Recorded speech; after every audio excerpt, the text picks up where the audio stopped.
Shooting the installation video for 11407 Gallant Ridge Lane in Houston. I'm on the right hand side of the home at their meter.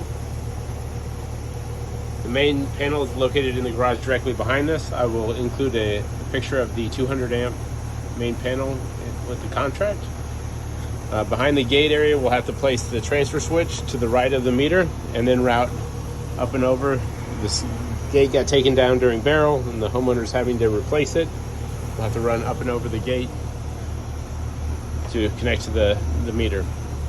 From here, we're going to attach our electrical run to the base of the wall to get past the first AC pad.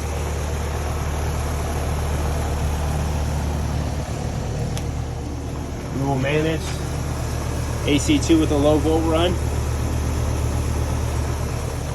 Then we have the doorway here, so we're going to have to trench underneath a little walkway, and then we're going to come back up and attach to the house and run our electrical conduit all the way down into the backyard.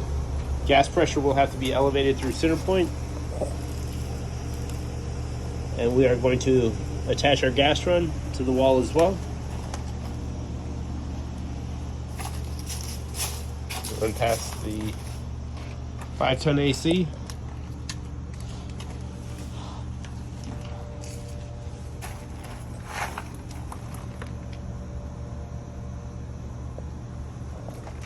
And continue on so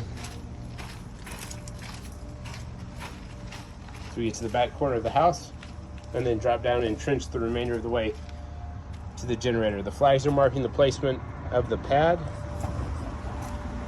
The back side of the pad is going to begin 12 inches off the side fence.